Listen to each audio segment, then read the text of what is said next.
లేఖనాన్ని బట్టి దేవుడు తన మంచితనాన్ని, తన దయను, జాలిని, కనికరాన్ని మనకి ఈరోజు ఆస్తిగా ఉంచాలని ప్రార్థనా పూర్వకంగా దేవుణ్ణి వేడుకుంటూ ఆయన చల్లని దీవెనలు, ఆయన జాలి, దయగల ఆయన ఆత్మ ఈ రోజంతా మనల్ని నడిపించాలని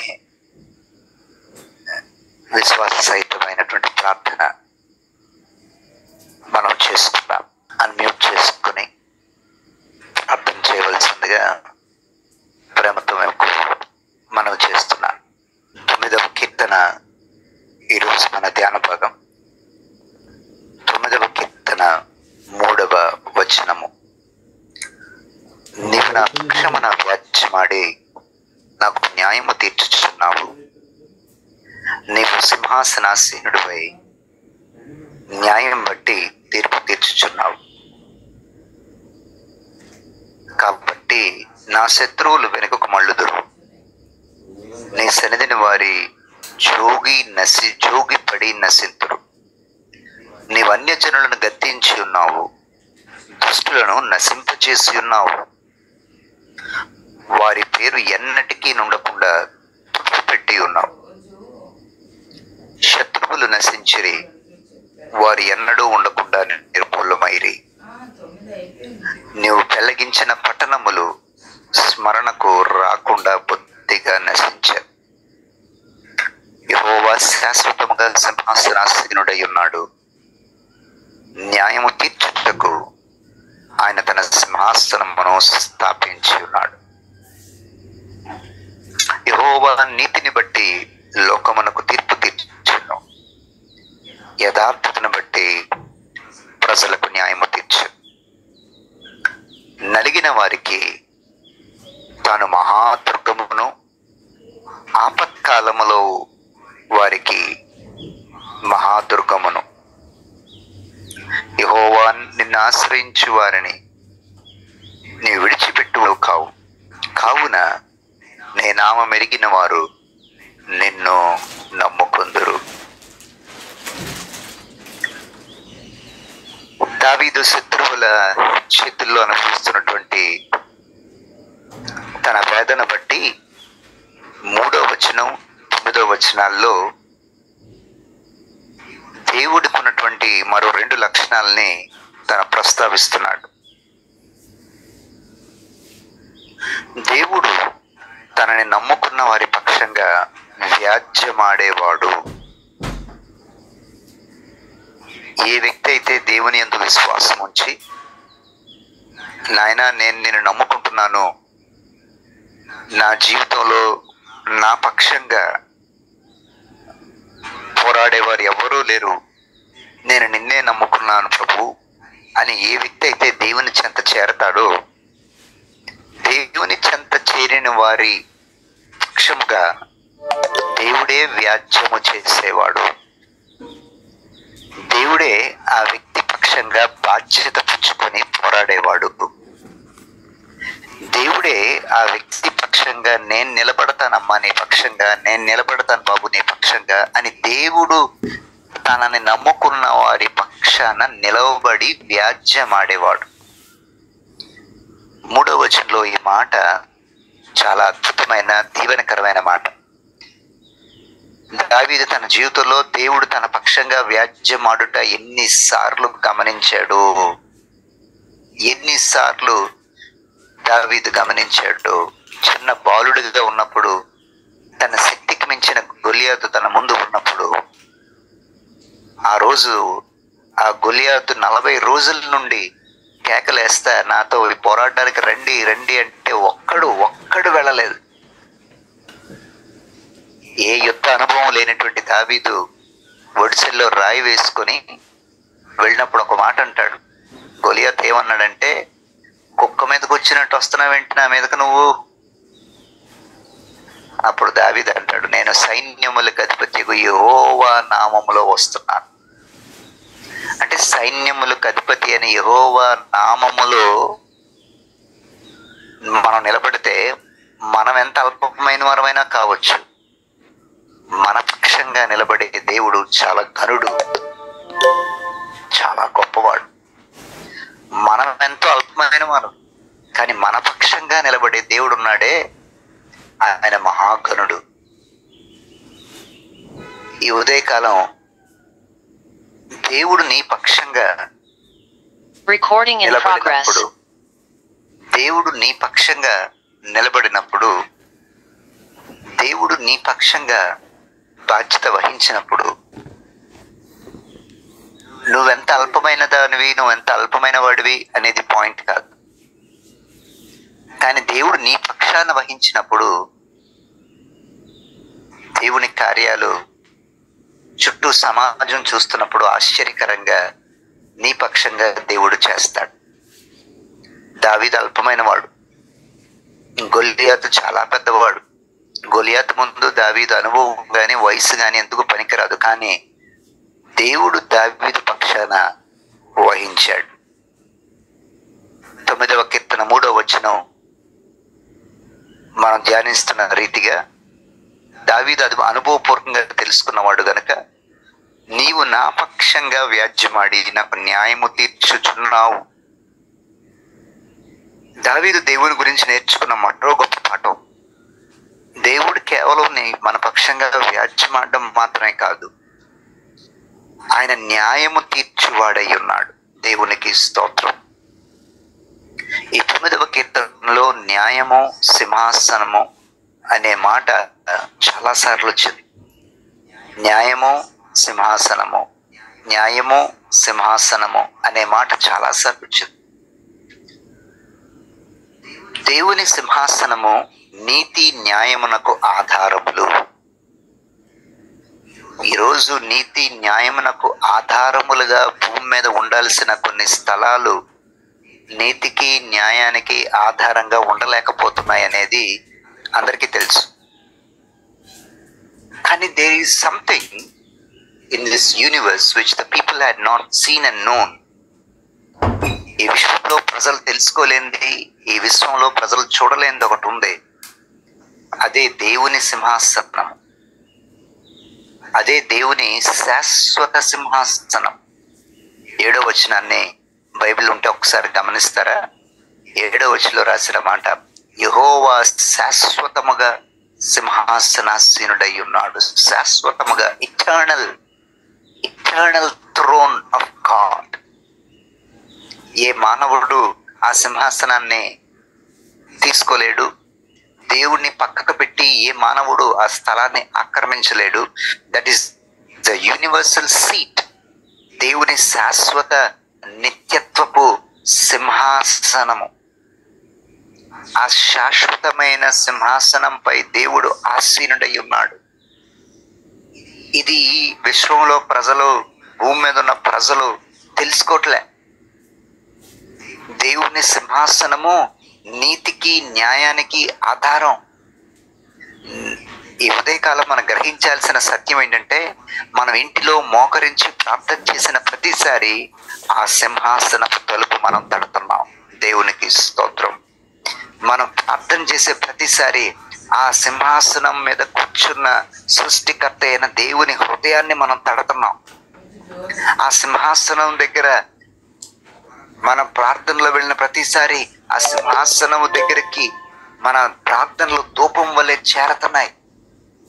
ఆ సింహాసనం మీద కూర్చున్నవాడు అబద్ధమాడుటకు ఆయన నరుడు కాదు. ఆ సింహాసనం మీద కూర్చున్నవాడు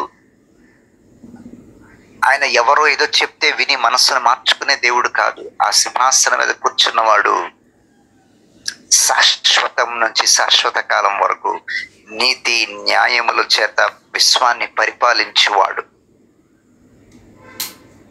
ఆ మాట ఎంత బాగుందో. 7వ వచనం, యెహోవా శాశ్వతముగా సింహాసనాసీనుడై ఉన్నాడు.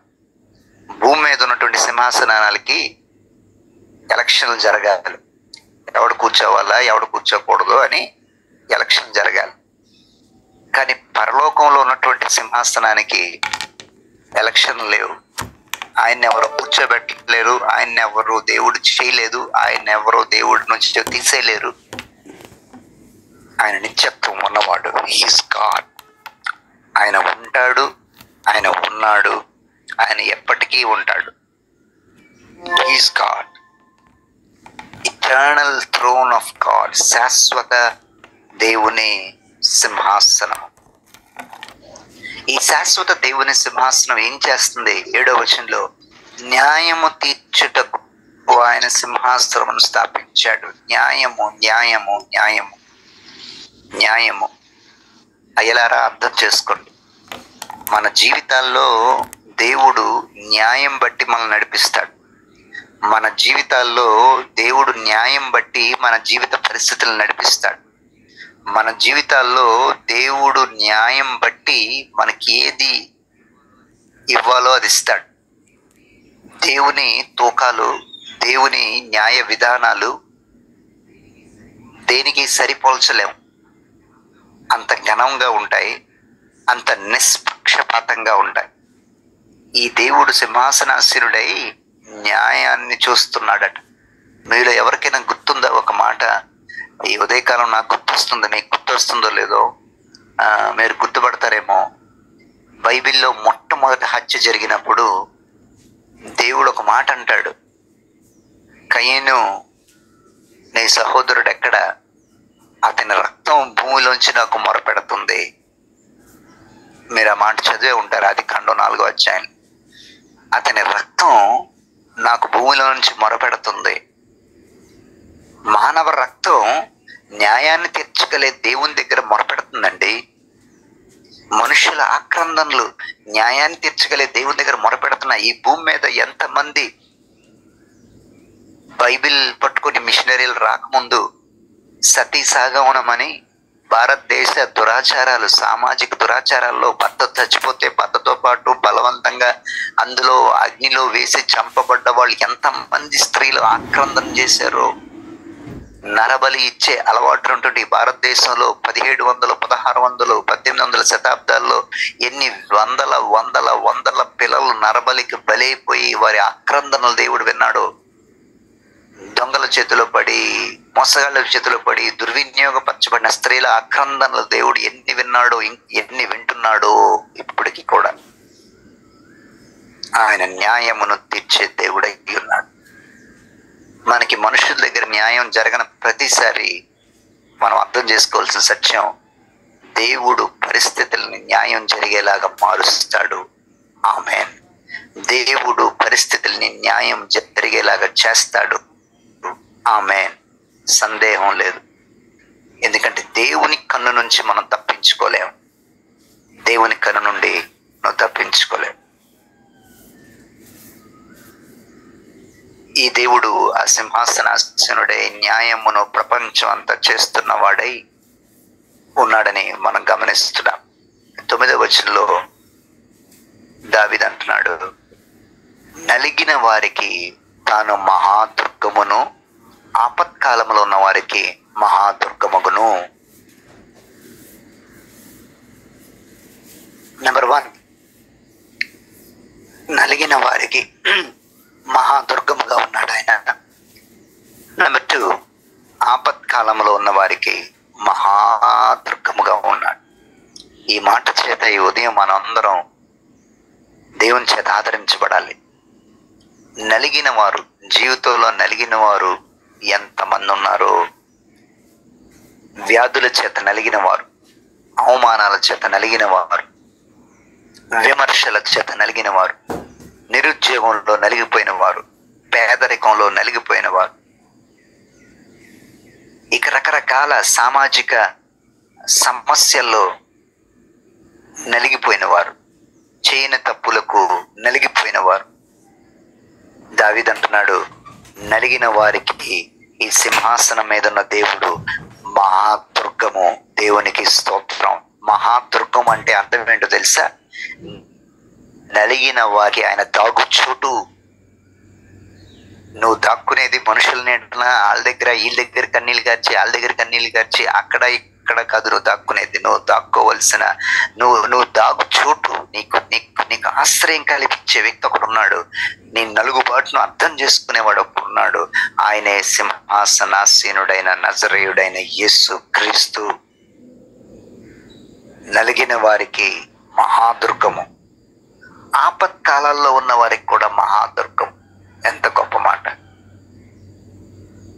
ఆపదల్లో చిక్కుకున్న వారికి కూడా ఈ దేవుణ్ణి ఆశ్రయిస్తే ఆయన మహాదుర్గముగా రక్షణను అందించి, భద్రతను అందించి, ఆపదల నుండి గట్టెక్కించి కాపాడగలిగే he is a strong tower. He is a strong tower. మా ఇంగ్లీష్లో చిన్నప్పుడు ఎప్పుడో పాడేవాళ్ళం, God is a strong tower, the righteous run into it అని. దేవుడు మహాదుర్గము, నీతిమంతులు అందులో ప్రవేశిస్తారు అని.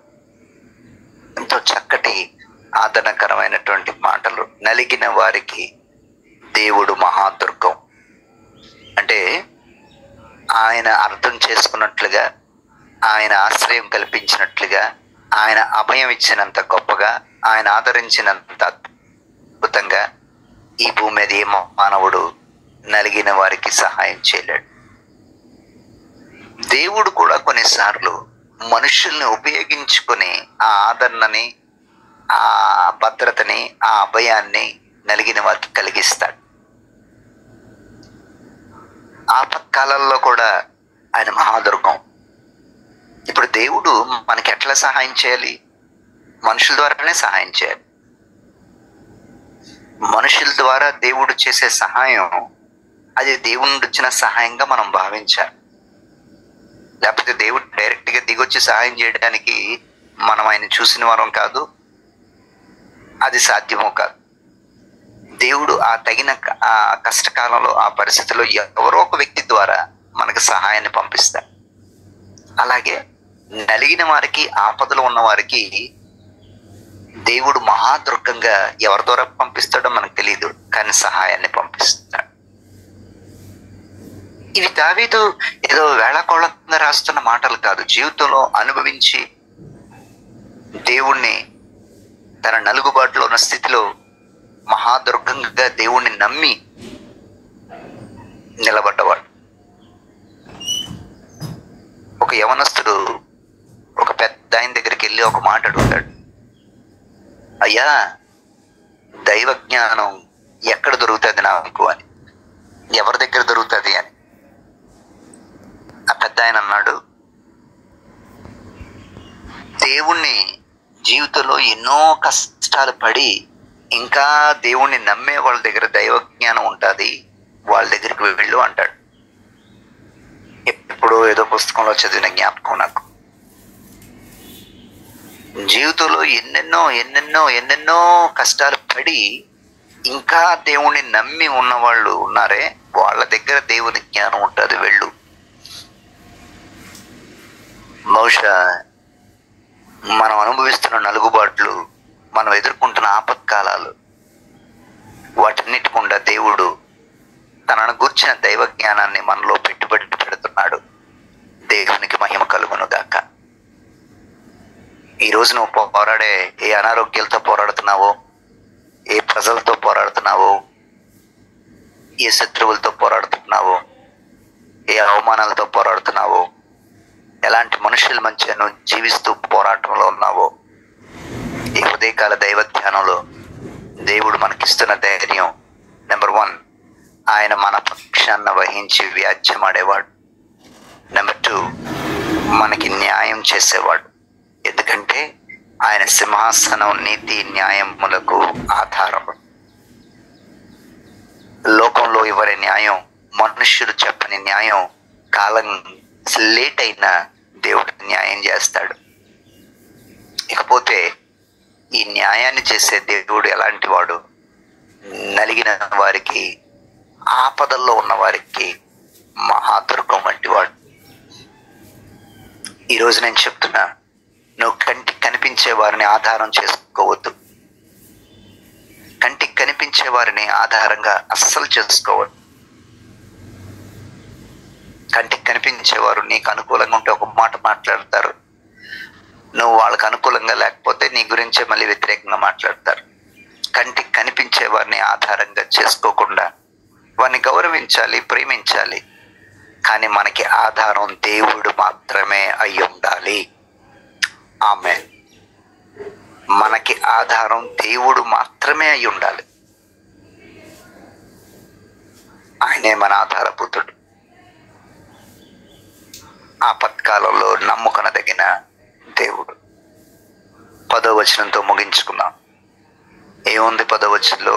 యెహోవా, నిన్ను ఆశ్రయించే వారిని నీవు విడిచిపెట్టువాడు కావు. ఎంత చక్కటి మాటలు! కావున నీ నామం ఎరిగిన వారు నిన్ను నమ్ముకొందురు. ఎస్, దేవుణ్ణి ఎవరైతే ఆశ్రయిస్తారో వాడిని విడిచిపెట్టువాడు కాదు. ఆ స్త్రీ యేసయ్య వెనకాల నడుచుకుంటూ వెళ్తా, నాయనా నా కూతురు చచ్చిపోయే పరిస్థితిలో ఉంది, నువ్వు నా కూతుర్ని బాగు చేయి, నా కూతుర్ని బాగు చేయి, నాయనా నా కూతుర్ని బాగు చేయి. యేసయ్య మాట్లాడట్లే. ఆ స్త్రీ వదలట్లే, కేకలేస్తానే ఉంది, యేసయ్య మాట్లాడట్లే. ఆ స్త్రీ అరుస్తానే ఉంది, యేసయ్య మాట్లాడట్లే.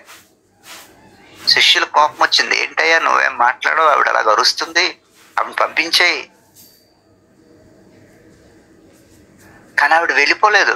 యేసయ్య మాట్లాడట్లేదు కదా అని వెళ్ళిపోలే. యేసయ్య మౌనంగా ఉన్నాడు కదా అని వెళ్ళిపోలే. ఆవిడ వెళ్ళిపోయి ఉంటే తన కూతురు బ్రతికేది కాదు. ఆమె యేసయ్య మాట్లాడపోయినా వెనకాతలే అరుసుకుంటా కేకలేసుకుంటా వెళ్ళింది. చివరికి యేసయ్య పిల్లలకు పెట్టాల్సింది కుక్క పిల్లలకు పెట్టకూడదు కదా అని అంటాడు. ఆ స్త్రీ, నిజమేనయ్యా, కానీ బల్ల మేంచి పడిపోయిన రొట్టె ముక్కలు కుక్క పిల్లలు తినే అవకాశం ఉంది కదా. అప్పుడు అంటాడు, అమ్మా నీ విశ్వాసం చాలా గొప్పది, నువ్వు వెళ్ళు, నీ కూతురు బాగవుతుంది. దేవుడు కొన్నిసార్లు మాట్లాడినప్పుడు దేవుడు మాట్లాడట్లేదు, దేవుడు నా ప్రార్థన ప్రయత్నం జవాబు ఇవ్వలేదని చెప్పి వదిలేస్తే ఇంకెక్కడికి పోతాం మనం? దేవుడిని కాదని ఎక్కడ పోతాం మనం? యేసయ్యని కాదని ఎక్కడ పోతాం మనం? యేసయ్య కూడా అలాగే అడిగాడు శిష్యుల్ని, మీరు కూడా నన్ను విడిచి వెళ్ళిపోతారా అంటే పేతురు అన్నాడు చక్కటి మాట, ఎక్కడికి వెళ్ళగలవయ్యా మేము? నిత్య జీవపు మాటలు నీ దగ్గరే ఉన్నాయి, నిన్ను విడిచి ఎక్కడికి వెళ్ళగలం మేము? దావీదు కూడా అదే అంటున్నాడు, నిన్ను ఆశ్రయించే వారిని నువ్వు విడిచిపెట్టేవాడు కాదు. దేవుడు మనల్ని విడిచిపెట్టడు, కానీ మనం ఎంత బుద్ధిహీనులు బలహీనం అంటే మనమే దేవుడు విడిచిపెట్టేస్తాం. కాస్త ఆరోగ్యం బాగుంటే దేవుడు గుర్తురాడు, కాస్త డబ్బు కనబడితే కంటికి దేవుడు గుర్తురాడు, కాస్త లక్షలు కలిసి వస్తే దేవుడు గుర్తురాడు, కాస్త పరిస్థితులు అన్నీ బాగుంటే దేవుడు గుర్తురాడు. మన కష్టాలు కొంచెం తగ్గి నోట్లో నవ్వు వచ్చి దేవుడు మన అంత జీవితం బాగుందిరా ఇప్పుడు అనుకునేసరికి మన దేవుడు గుర్తురాడు. మనం బలహీనలో, మన మనస్సు నీచమైంది, మనం దేవుడు వదిలేస్తామేమో కానీ ఆయన ఎప్పుడు విడిచిపెట్టేవాడుగా. నువ్వు ఒక్కసారి ఆయన్ని ఆశ్రయిస్తే నిత్యం నిన్ను పట్టుకొని ఉండేవాడు మన దేవుడు, నజరేయుడైన యేసుక్రీస్తు. దేవునికి స్తోత్రము, మహిమ, ఘనత కలుగును గాక. ఆశ్రయ దుర్గమైన ఆయన్ని ఆశ్రయించు. కంటికి కనిపించే మనుషులను ఆధారం చేసుకొనక యేసయ్యను ఆధారంగా చేసుకో. యేసయ్య సింహాసనం నీతికి న్యాయానికి ఆధారం. నీ పక్షంగా పోరాడేవాడు మాత్రమే కాదు, నీకు న్యాయం తీర్చేవాడు కూడా నీ యేసు. తలలో వచ్చుదాం, ప్రార్థన చేసుకుందాం. దేవుడు ఈ మాటల్ని మనకి దీవెనగా చేసి దైవాశీస్సులు కలుగు చేయును గాక. ఆమేన్. దయమేడమైన తండ్రి, ఈరోజు దివ్య చేసిన ప్రార్థనను విన్నందుకు వందనాలు. తను పలికిన ప్రతి మాట అదేదో తను సిద్ధపడి చెప్పాలని నటించి చెప్పిన మాటలుగా కాదు, కానీ తన ఆత్మలో నుండి, మనస్సులో నుండి నువ్వు పలికించిన ప్రతి మాటను బట్టి నీకు వందనాలు, విన్నందుకు వందనాలు. Thank you, Lord, for the honest prayers that comes out of your people who deeply love you. Thank you, Lord. Thank you, Lord. తను ఎంతో నలుగుబాటు గుండా వెళ్ళకపోతే ఈరోజు అలా ప్రార్థన చేయదు ప్రభా. Thank you, Lord, for taking her through seasons in her life where she has been through many things, Lord, and I know that you have been with her, and I believe that you have trained her. And thank you, Lord, for teaching her, and thank you, Lord, for preparing her, mentoring her. Thank you, Lord, for all your goodness that you have shown to her. తండ్రి, ఈ రోజు ఉదయకాలం మా shepherd's family ప్రతి కుటుంబం కొరకు నిసరిలో ప్రార్థన చేస్తున్నాను. వచ్చిన ప్రతి ఒక్కరిని పాదాల దగ్గర తీసుకొస్తున్నాం. అందరి జీవితాల్లోనూ ఆత్మకార్యాలు చేసే దేవుడిగా, అద్భుతాలు చేసే దేవుడిగా ఉన్నందుకు నీకు వందనాలు తండ్రి. నువ్వు కార్యం చేస్తే ఎవరు తిప్పివేయలేరు, నువ్వు తెరిచిన ద్వారాన్ని ఎవరు మూసివేయలేరు, నువ్వు మూస్తే ఎవరు తెరవలేరు. Lord, thank you for what we have been through. మా జీవితాల్లో మేము అనుభవించిన ప్రతి పరిస్థితి కొరకే నీకు వందనాలు. నువ్వు రాబో రోజుల్లో చేయబో మేళ్ల కొరకు నేను స్తుతిస్తున్నాం. మా పక్షంగా వ్యాజ్యమాడే దేవుడిగా ఉన్నందుకు వందనాలు. మాకు న్యాయం తీర్చే దేవుడిగా కూడా ఉన్నందుకు నీకు వందనాలు. ఆశ్రయదుర్గంగా ఈ విషయంలో నువ్వు ఉన్నందుకు నీకు స్తోత్రాలు చెల్లిస్తూ ఈ రోజంతా కూడా దివ్య ప్రార్థించినట్లు తండ్రి నీ మేలులతో మమ్మల్ని తృప్తిపరచమని నేను ఈరోజు మా దేశాన్ని రాబోయే 5 సంవత్సరాలు పరిపాలించే వారిని ఎన్నుకోవడానికి జరుగుతున్న ఎన్నికల్లో మరో భాగం పదవి విజ్ఞత కలిగి ఓటు వేయడానికి సహాయం చేయమని ప్రార్థన చేస్తూ మా దేశాన్ని ఆయన మత సామరస్యం కలిగిన దేశంగా, గొడవలు కళ్ళకల్లోలు లేని దేశంగా, అలాంటి ప్రభుత్వాన్ని అందించే, అలాంటి పరిపాలన అందించే ప్రభుత్వాన్ని తీసుకురామని ప్రార్థన చేస్తాం. ప్రతి ఒక్కరిని ఈ రోజంతా ఆరోగ్యంగా క్షేమంగా ఉంచమని, ఈ రాష్ట్రంలో ఈ రోజు ఎక్కడ గొడవలు అల్లకల్లోలు కొట్లాట్లు జరగకుండా మీరే శాంతి భద్రతలు ఇచ్చి కాపాడమని ప్రార్థన చేస్తాం. నీ చేతికి అప్పగించుకుంటూ ఈ రోజు నువ్వు పెట్టబోయే తిండి బట్టి వందనాలు, ఇవ్వబోయే ప్రతి దీవెన బట్టి వందనాలు, పంపబోయే ప్రతి ప్రార్థన జవాబు బట్టి వందనాలు, చేయబోయే ప్రతి మేలు బట్టి నీకు వందనాలు. నీకు స్తోత్రాలు స్తోత్రాలు స్తోత్రాలు చెల్లించుకుంటూ నీ చేతులు మమ్మల్ని అప్పగించుకుంటూ యేసుక్రీస్తు దివ్యమైన ఘనమైన ఉన్నతమైన అద్భుతమైన నామములో ఈ మనవులన్నీ సమర్పించి వేడుకుంటున్నాము పరమ తండ్రి. ఆమేన్. పరమ తండ్రి అయిన దేవుని ప్రేమ, మన రక్షకుడు విమోచకుడు అయిన యేసయ్య కృప, పరిశుద్ధాత్మ దేవుని దీవెన, ఆశీర్వాదం, అభిషేకము ఉదయకాలపు దైవ ధ్యానంలో పాల్గొన్న మనందరికీ ఈరోజు జరగబోయే ఎలక్షన్స్ ఆయన కృప తోడుగా ఉండి దేవుడు మనకు జ్ఞానాన్ని అనుగ్రహించి సమయోచితమైన సహాయాన్ని పంపించి తన ఘనత కొరకు మనల్ని వర్ధిల్ల చేయును కాక. ఆమేన్. ఆమేన్. ఆమేన్.